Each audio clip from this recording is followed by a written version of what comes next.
wonder, Kim, the first time that we've seen each other in a couple weeks, Stephen. I know. You had, like, dentist duty or something 2 weeks ago? Was it my son had an appointment, doctor's office. Doctor's appointment, you know, and it was your turn on the honeydew list. I was told my wife makes all the appointments. Yes. And so I get informed about them sometimes the day before. Mm-hmm. Now, she might disagree. She seemed to think that she informed me of it at an earlier time than that. But anyway, I was out, and then we had Thanksgiving. Paul, I know you got away a little bit for Thanksgiving, so that was good, I'm assuming. Yeah, it was great. We had a blast. Stephen, I'm going to tell you something. You've been married longer than I have. Mm-hmm. But here's what I found out. She probably did tell you. Here's the thing. We, as men, don't have the brain capacity to take this information in.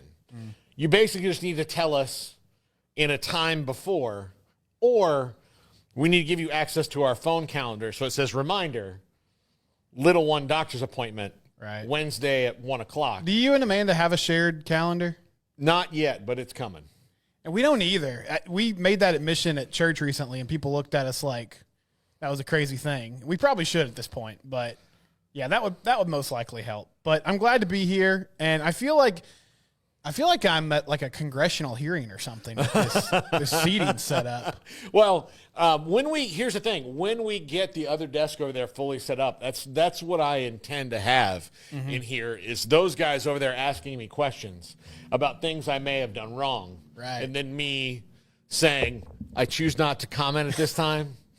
Or my favorite one of all time was when Mark Zuckerberg was in front of Congress, one of the many times he's been in front of Congress, but one of the older senators who was like, nobody has to pay? You don't have to, like, how do you make any money on this? And he's like, Senator, we sell ads. And the guy was still like, oh.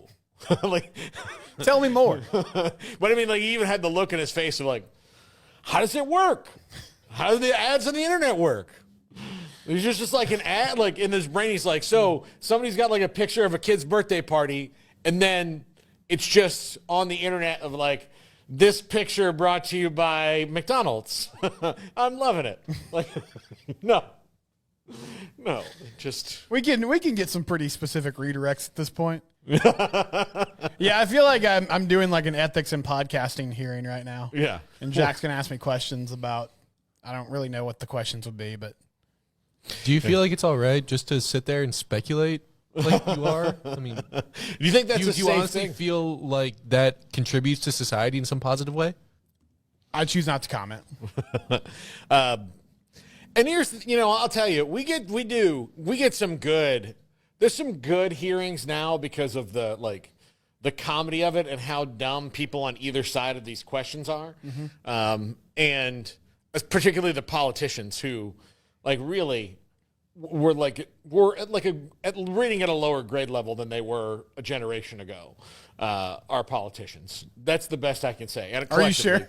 Reading at least one grade level lower, if not like a couple. I think some of them have Wikipedia as their primary source for information, which so do I. But I'm not in Congress, so yeah. But I do like if you go back, if you ever like watch the Watergate hearings or. RFK, like with the mob, like that was some stuff right there, man. Yeah. Like, when you're sitting there like, oh, there's a mobster we're going to call in front of Congress who's ordered the murders of a whole bunch of people, Momo Giancana. And it's like, I choose not to answer that on the grounds that might incriminate me over and over and over again. You'd be like, oh, wow, well, these guys are doing some work. That's something. And now it's like, sir, are you here to tell me that Instagram Reels are safe for our children? And you're like, I don't know. Where is the TikTok information going? Where is this going? Yeah, I mean, like that's what's going on. And then, there were people in the past that were, like finding out like, and why did you break into the Watergate Tower? It's like, oh, no. And now it's just like old dudes like, why does my wife see the scantily clad women on my FYP page? And how do I tell her that I was hacked? Yeah. Yeah. Yeah, I admire the people who just say, it wasn't. It's just, yeah, no, it wasn't hacked. You got me. You got me. Yeah, you got me. I've got proclivities. So do you. Don't judge. All right, Stephen, there's a lot of college football stuff going on. First, we're not going to talk about the CFP just yet. This is breaking news today. I wasn't even planning on talking about it. I didn't even know it was in the water, as a matter of fact. But TCU is on the search for a new athletic director. Jeremiah Donati is on his way to South Carolina to be their new athletic director. And congratulations. I'm sure it's a nice pay bump, and it's in the SEC, so your life is going to be easier. Right. You don't have the same kind of scrutiny. Yeah, you're not fighting for a life raft every day. No, look, right now South Carolina might wind up in the playoff because they're in the SEC. Now, look, they had a really good season, especially by South Carolina standards, but 9-3 in the SEC, and you can be like, well, it's unfortunate we got put behind two other SEC teams, one of which we beat, or whatever, but like they can do that all day long, right? And do that all day long in the SEC is where Jeremiah Donati's job now is if TCU got beat in the championship game, he had to spend, 24 hours going, well, that shouldn't matter. It shouldn't matter. We had 12-0 going in. We're 12-0. Right. Lost by a touchdown in overtime. We're 12-0, 12-0. Focus on that. Focus on that. Please don't put, don't put a 2-loss team in over us because we lost the championship game, and that worked. But now it's just like, well, whatever happens. I'm fine. It's good. Yeah, I mean, it was a surprising move. Typically, you don't hear too much chatter about these things, at least with ADs, until they happen. But a chance to go to the SEC, I think it's a loss for TCU in the fact that Jeremiah seems to have really good feel for the way college football is moving and the way college athletics is moving, and understands the NIL space and is still very active in getting donations. They just are about to break ground on a human performance center that is, supposed to be state of the art, even more so than what they have now. So a chance for him to be in a place where he doesn't have to worry about the landscape of realignment anymore. And now a huge hire for TCU. I don't have a great feel of the names they'll look at. I know Drew Martin has been with Chris Del Conte at Texas for a while now, and before that he was in Fort Worth, and he might be a name that they throw around. But a pretty big hire in the world now with everything that's going on around college football, and surprising that he took that job in 2017 after Chris Del Conte went to Texas. So he's been there almost 8 years now, pretty long tenure at that place, and moves on to Columbia, where he has a thriving football program at the moment and really good women's basketball program and a lot of things to work with. Yeah, no, it's good for him moving on and having a less stressful life. Yeah, I mean, it's still pretty stressful in some ways. Sure. I mean, like as an SEC job goes, that one's pretty stressful. Like he has to sell it within the SEC a little bit more. When it comparing them to Ole Miss is like the thing, and of course, Lane Kiffin's been on a rampage about Ole Miss. Yeah, Lane Kiffin's just like a college football Reddit poster, but he's a college football coach. Yeah, which I mean I can appreciate it, but he's just like taking screenshots, putting it on his Twitter page, breaking down strength of schedule. Yeah, pretty wild. Yeah. Okay. Let's go through your non-con there schedule there, buddy. Let's go through that Wrath of the Titans thing that you went through. How about just beat Kentucky and Florida? Yeah. Those seem like obtainable things that you could do. Could have done. I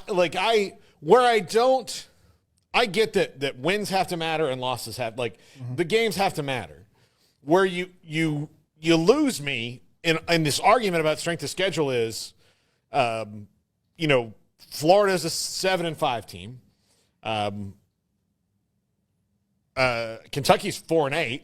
Right. So they have those losses there in that pocket. Alabama has losses to two different 6-6 teams.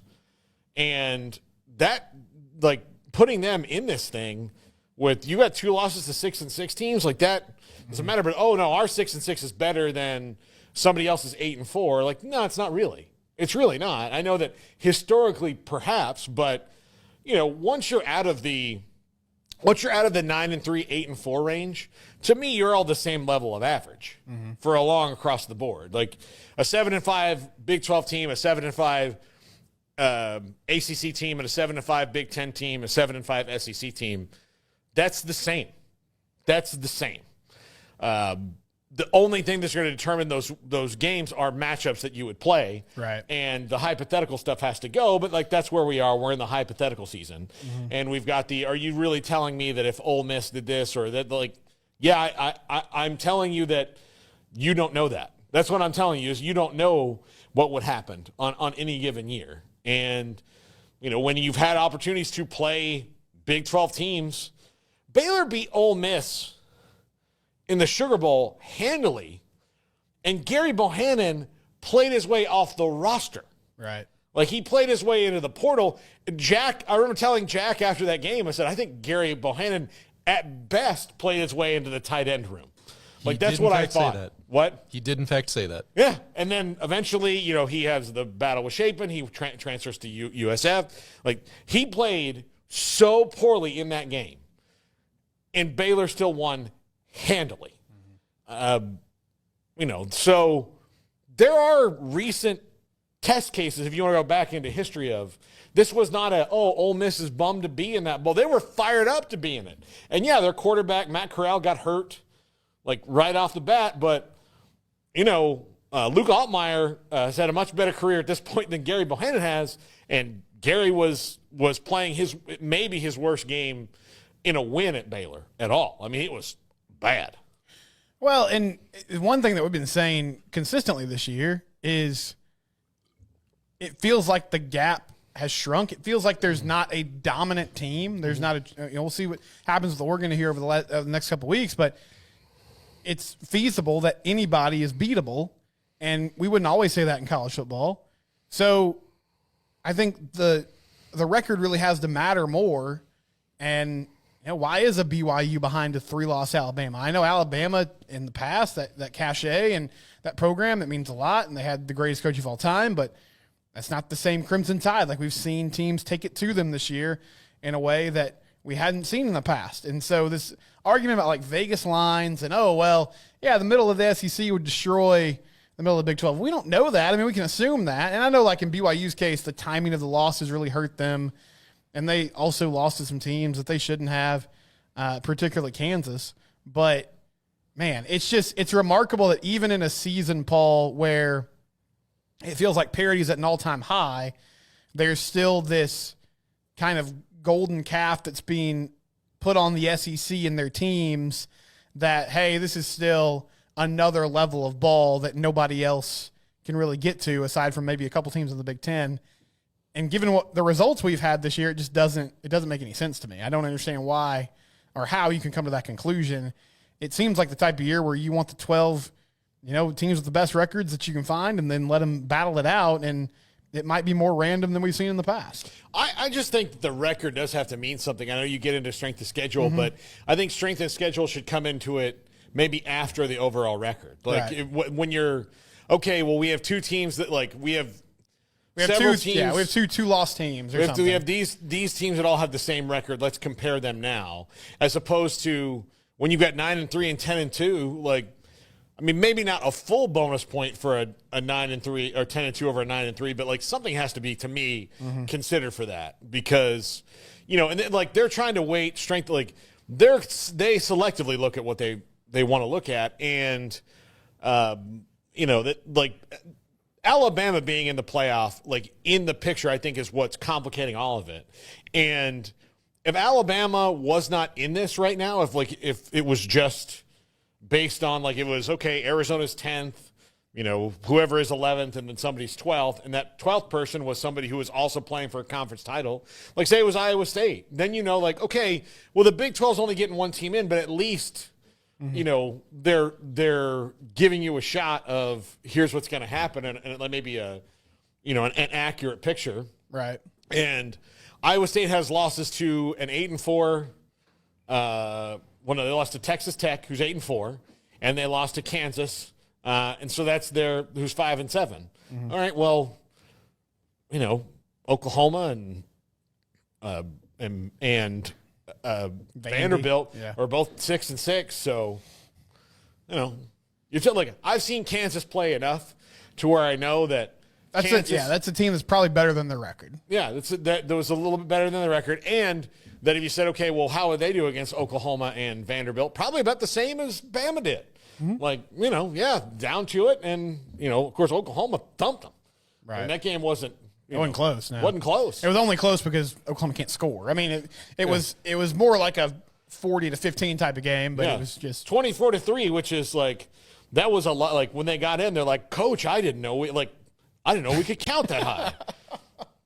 And that's coming from a joke from someone who my team couldn't count to 21 this year. Mm-hmm. They could count to 20 at the beginning of the season, and then like that was it. The most they did. So. All that being said, let me look at the camera here. If Clemson wins Saturday, then I need some SEC bias in my life. Okay? Give me the Crimson Tide over SMU. You're telling me it's a national nightmare. It might not be to the rest of the nation, but it is to me. So we can't have this happen. I'm rolling my guy Dabo. He's a good man. He's a great Bible teacher. He's built his team the right way. He's not interested in the portal. He's not interested in paying these guys. And the only portal he's interested in is the one from darkness to light, praise the Lord.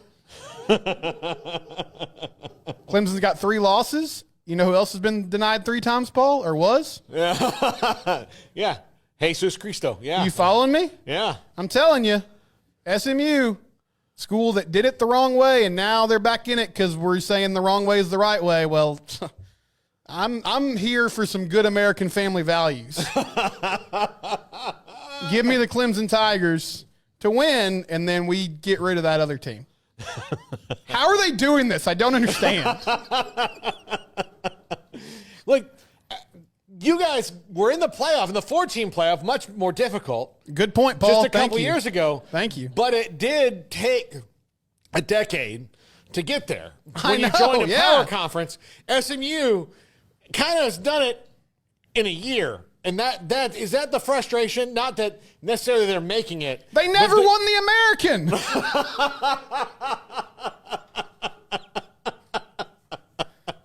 They couldn't overtake like Cincinnati and USF. You've got Or Paul UCF, out here excuse me. laughing like the Count in Sesame Street. But Yeah. I guess they won the American there One last year. Stephen Wright. They won the American there last year there, but they lost to like Boston College in the Pinstripe Bowl, and we all laughed at them because we were like, "Ha ha, that's a taste of your life in the ACC." And then they made me look like a fool. Yeah, like we've talked about before, I went to the game this year when they played SMU, and it did not feel like there was a time where you could have gone to a game there and it felt very moribund and like, oh, this is sad. Right. But when they, flip the rules and all these people are like, oh, well, now we can do this again. We can do it the way that we know how to do it. Like, we've not been able to spend this money for so long, and it's just sitting here. And it was the only thing that gave me joy. So now, here. Right. Yeah. So, yeah, I mean, whatever we need to do. Like, Trevor Lawrence, I know he's not in the best headspace right now, but if he can suit up this weekend, throw the ball around a little bit for the Tigers, whatever needs to happen for Clemson to win, that's what I'm all about. Yeah. And then let's get the SEC bias in there. So, thank you, everyone. Steve and I, look, I can't say that I'm advocating for. I agree with you there. I think it would be good for America if Clemson wasn't involved in this thing at all. So, Well, we agree to disagree. So. yeah, I'm rooting for the pesky underdog, the Clemson Tigers. yeah.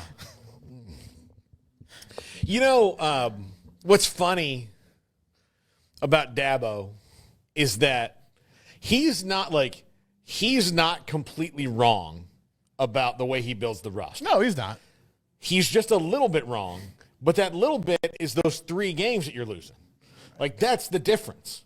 When Georgia beat you so bad, it's because they went out and got, like, guys to fill the spots. Mm-hmm. And then you're like, well, these guys will be good eventually. Yeah, but then the guys that are good are going to be gone. You only have them for 4 or 5 years, man. Especially Clemson, you have them for 3. Like, if you're getting the guys you want, you don't have them for that long. If he just went out, and here's the other thing that I don't think that has ever even occurred to him. Like, you've not had a good kicker there in 10 years. Go get a kicker. Go get one, yeah. Like, if you just went and got a kicker, he would be they would be about 5 games better than they were over the last couple of years. Like some of those losses have been gone because they didn't have a kicker. Last year in particular, there's 3 games you'd have won if he had a kicker. It seems like he thinks he's going to get a bigger trophy if he does it his way, and it's just not true. Like this is not. It's okay, and if your philosophy is I want to do this with players to the high school ranks and I want to develop them through my program and build a family environment, that's all fine. You can still do that, but like you said, like if you need a corner and you look at your roster and you're like, my young guys, I don't feel like they're ready. Well, just go get a corner. Like they're going to want to come play at Clemson. Like go find one. If you need a wide receiver or quarterback, go get one. And you can still build your roster the traditional way. Just get a little help here and there. Look, if you lose 5 guys, and look, they have the 105 roster limit coming, all that thing they have to figure out. But if you get 5 transfers and you feel good about that, if you get a kicker, a wide receiver, a guard, and 2 defensive players that can be starters for you at Clemson, then that's good, But I don't think that's going to happen because now he's dug in. I mean, he's painted himself in an imaginary corner. Of his own doing. Yeah. So I'm still not doing it. No. Okay, No, don't need to. All these guys are in the portal from high school. Real quote. Okay. No. Clever, Dabo. Clever. There you go. We're built in God's name, image, and likeness. Okay. Wonder if God be like, I would pick different colors than orange and purple together. They seem to clash, but you know. Can I ask you one more? Do we need to go to break, or can I ask you another question? Me one more question. Okay. Do you have a biggest sign for as a Florida State fan? Do you have a biggest what if in recruiting, like a guy that you thought you were going to get, and maybe at the last minute you didn't, and you're like, man, if we landed that dude, it would have gone so differently. Yeah, would you like to know who it is? Yeah. Travis freaking Hunter! Oh, I forgot about that. I didn't even realize that when I said it. Yeah. No. Well, I mean, you can't compete with Jackson State, buddy. Yeah. Nope. Particularly this year? I wasn't believing it. Like, when it was first happening, I was like, oh, this is just there's a little bit of posturing here. Mm-hmm. Like, this is Dion, mad about not getting the FSU job instead of Norvell and kind of doing that. But ultimately, he's going to be like, well, I can't go to Jackson State. Right. I gotta make sure, we don't know what's going to happen with you and this and all that. But no, he did. And it worked out really well for him. In pretty much every regard. And, what are you going to do? Yep. So, yeah, that one stings. That one stings a lot. That one really stings a lot. Here's the thing. Before the what if to me was Joe Mauer. Because Joe Mauer was the number one quarterback, one of the number one quarterbacks in the country. He came to the same high school as Chris Weinke did in Minneapolis. And then when he got drafted by the Twins with the 4th or 5th pick in the draft, it's like, well, Joe Mauer's not going to come here. But you're like, hell, we'll be fine. And then it was, what I thought were the dark times, but was not the dark times. Just a preview. Those were here's the thing. Right now at 2-10, this is a full-on migraine that might be a stroke or something or an aneurysm. Mm-hmm. Back then, I just had a tension headache that I could have taken a couple of leave and been like, okay, well, this is, I don't like this, but it's fine. Part of the reason I ask is because I feel like... Do you have one? I feel like most TCU fans would say Jamar Chase. There was a time, allegedly, where he was ready to commit. Yeah, Garrett, I see you poking around there. There was a time, allegedly, where he was ready to commit to TCU on some NFL network program, but schedule got messed up. He got bumped, and then he ended up at LSU. Now, that one to me is a little weird because, one, I think he probably would have ended up at LSU anyway, but also he would have been great at TCU, but TCU's had their fair share of good receivers. That hasn't exactly been a position where they've lacked talent. But the one that is in my mind actually involves your radio show because Billings. Andrew Billings was supposedly signed, sealed, delivered to TCU, and then he went on the air with you and Smokey and announced that he was going to go to Baylor instead. And apparently, famously, Jeremy Clark, the great recruiting reporter at TCU got a text from a TCU staffer that just said, Mama won. So, guess she wanted him to stay in Waco. And he did pretty well. Mr. and Mrs. Billings are good friends of mine. I love the Billings family. And when I tell you that he did not know until he walked in the room what he was going to do, that's a very true story. Like his parents, honestly, I think they should like do a YouTube series on this is how you let your 5-star kid get recruited. Because again, like Andrew is, he's a very quiet kid. He's not, I wouldn't call him shy, but he's a little reserved. You know, he's not a shy kid, but he's reserved. He's a serious guy, you know, huge heart, like just a great guy. But they also knew that this is the first time in his life where he's going to go somewhere and people are going to roll out the red carpet in a way that like you can't even imagine. Like when you're one of the top defensive tackle recruits in the country, he was like the 3rd or 4th, like in the country. And when you're going to roll it out like that, a 17-year-old kid is going to think every of those 5 visits he goes to, is the best. This place loves me. This is the best. I mean, like, look at the food we ate and look at the, you know, like all this thing, you know, they did this and like, you know, this was all here. So they would not let him recruit. And they told every coach he is not going to commit until signing day and he's not going to commit anywhere on campus. So it would be in your best interest not to really push that when you talk to him because we're not going to do that because we want him to have some perspective. So waiting until signing day is one thing, but I mean that the calendar each are all, but like if you say, look, I want to know by November 1st where I'm going, and by November 1st I'm going to say it, I'm going to shut it down, then that's fine. Take all your visits and make your decision on November 1st, and then do that. That's what they wanted. Like we're going to take in all the information that we want to take in, then we're going to go through it and figure it out, and then on the day he's going to pick what's best for him. And it wound up being Baylor and not TCU, and Baylor thought for sure he was going to TCU. For sure that he was going to TCU. And, you know, thought, oh, well, he gets to be out of town, but not all that far away, and come here, you know. Gary's a better defensive mind and all these different, you're like, oh, he'll be perfect in the system, which, I mean, yes, he would have. Yeah, he would have been. He would have been perfect in the system, but nope. You know, he ended up staying home. Yeah. And if not for, I think it was Brian Norwood. Maybe, I think it was Brian Norwood. Phil Bennett walked into the office and told him, like, why are you listening to that? Why do you just want to hear it? We know he's going to TCU. And he's like, look, I just have to hear it from him. And then he said, I'm committing to Baylor. And then, like, the whole office, like, erupted with glee. Well, good for them. Yeah. Then, after that, I went directly home and had the worst stomach bug because I had the worst stomach bug of my life. That's the thing I remember at that day. I picked up a stomach bug when we were in New Orleans at the Super Bowl. I know exactly where and exactly how.